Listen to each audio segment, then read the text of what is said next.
The Cleveland Browns have announced their starter. No big surprise here. Joe Flacco will be under center to start the season. But what does their depth chart look like behind him? Katie Caldwell, Jeff Lloyd here with you today. Jeff, this was always going to be the case, right? Flacco week one. It was gonna be the case, and I think the thing where people, I think some people are like, "Well, it wasn't a real competition." It may not have been a real competition, but, Kenny Pickett essentially missed almost 3.5 weeks. Mhm. So, how much he was only doing 7-on-7s, which you can do while you're rehabbing. He was having the hamstring issue. So, it wasn't the Browns' fault that it necessarily didn't become a real competition. Ironically, the only quarterback in the room who didn't miss time due to injuries was the 40-year-old quarterback. Dylan Gabriel missed almost more than a week, with a hamstring issue. Shedeur Sanders, to this point, is about a week in on an oblique issue. Mm. Um, I think once the moves in the offseason were that they brought in Kenny Pickett, and then they brought in Joe Flacco. Obviously, for me was a sign that Joe Flacco was probably going to be the week one starter, as much as they talked about, and again, Kenny Pickett was another guy that when the Browns spoke about him, they were nice superlatives. They weren't Mhm. necessarily talent related. Now, you drafted Dylan Gabriel, you drafted Shedeur Sanders. It's really unrealistic to believe a third round quarterback or a fifth round quarterback were in legit competition to be the starting quarterback, especially when the Cleveland Browns, first 6 games is a really, really difficult stretch of games. There's just no way around it. And it would really have probably been malpractice to put a rookie quarterback out there for the beginning of that stretch. It's just not the right way to handle somebody at that position. Joe has the history. The Browns have tape of Joe Flacco quarterbacking their team. And it was Recently. a magical run in Yeah. 2023, the way it all went together to close it out to get to the playoffs. Granted, the stagecoach turned into a pumpkin in Houston in that playoff game, obviously, but they know what Joe is capable of. Mhm. And, so the competition, it's not that the competition wasn't a real competition. It was that 3 to 4 guys within the competition weren't able to compete, Yeah. which basically meant when they got to the joint practices where they were doing the most of their evaluations, Joe was getting all the first team reps. And I think they really needed to just get this done now because you're already into practice weeks where you're handling this like regular season now. So you're noticing we're not getting the same influx of information from beat writers during practices anymore because that's it now. Oh, you get to shoot. Hey, take a still picture of them over there. But once we're on the field, that's it. Put your phones in your pockets. You're not going to talk about what's going on because you can be giving away strategy, things that you should not be Mhm. giving away. So that's why they needed to do it because it was going to get to that, port where, they had to start cutting media availability and what they were allowed to, put out, what kind of content they were allowed to put out on social media. And they were able to start to get to work with Joe Flacco on ultimately what we're going to look like and how we're going to handle the Cincinnati Bengals on September 7th. How far does it go? The Browns, their initial 53 last year, they kept 4 quarterbacks. Mhm. As that week one went on before they actually got to the first game, it was only 3 quarterbacks. Um, would they move Kenny Pickett?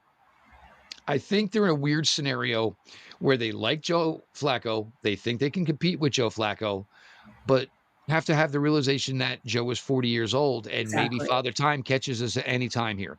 So what if Joe goes 2-1 out of the first 3 games? And then all of a sudden, here's Joe a little dinged up by week 4. So Mhm. you're in it. Do you want to put Gabriel or Shedeur Sanders in there?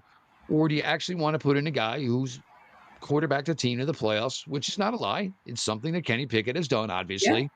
So it makes for a different scenario this year. I hate keeping 4 quarterbacks. I do. There's no scenario, obviously, where the Browns can cut Dylan Gabriel, Shedeur Sanders, and think they're going to sneak him on in the practice squad. It's not going to Yeah. happen. And especially for a team that was 3-14 the year before, I would much rather keep younger players at other positions because I'm trying to overall improve my roster, not just a quarterback. And I've told you a million times, I don't think the Browns feel the answer for 2026 is on this roster right now anyway. So I would rather improve other positional rooms Yeah. when I know I have 2 first-round picks and a really good chance to get a quarterback, in a first round in next April's draft. So it's going to be interesting how they maneuver this. Overall, though, I, Mhm. I I think to this point through 2 preseason games, and you don't want to put too much into it. I think the defense looks like it's going to be really good. Yeah. I think the team overall and the mojo. And I just think it looks like a team that's, operating and maneuvering better together as a team than certainly it was last year during a 3-14, just utter, avalanche that season became. So I think they can certainly be competitive. But being competitive could mean instead of losing by 13, we lost by 4. So there's some doubt there. There is. Um, and we really haven't gotten to see much of the first stringers play yet for the Hmm. Browns, which, as we all know, is probably ultimately going to tell the tale. We'll get to see a little bit of that on Saturday against the Rams. Who knows if the Rams are going to be bringing first stringers or playing first stringers? But I think overall, I think the vibe for me probably feels a little bit better for the Browns than maybe when training camp first started. Okay. And what I took away, and this is always one with joint practices, I don't look for the Browns media. I don't want their take. I want the other team's take. And the Mm, Philadelphia Eagles beat writers were glowing about the Cleveland Browns. And there was even one where it was like, I think Myles Garrett had 20 sacks and he's been in Philadelphia for 16 hours now. And it was like, you heard, so when you get the vibe of what the other beat writers think of your team, that kind of maybe tells the tale a little bit more for me. And that seemed like it was pretty positive. And we are talking about beat writers that just covered a team that won the Super Bowl.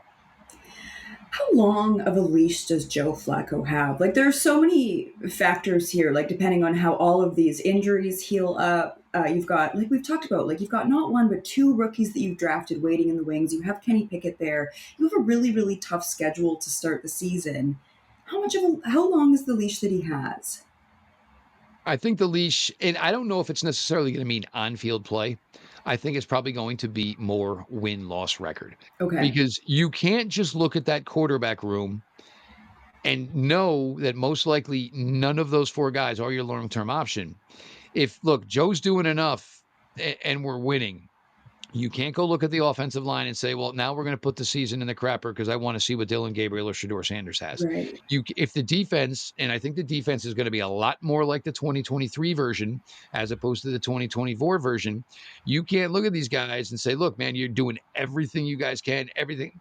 But we want to see, Dylan Gabriel play, or we want to play Shedeur Sanders play, which means, the defense now it's, so wait, you mean we can't give up any points? Like that, I mean, you're asking a lot of us that it is, but now you're even asking even more.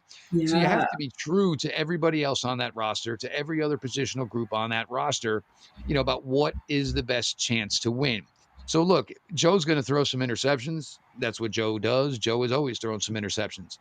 Even in 2023, I mean, everybody talks about the numbers, and if you notice when they put those numbers out, they kind of omit the fact that he threw double-digit interceptions in the amount of time he was quarterbacking for the Cleveland Browns. But if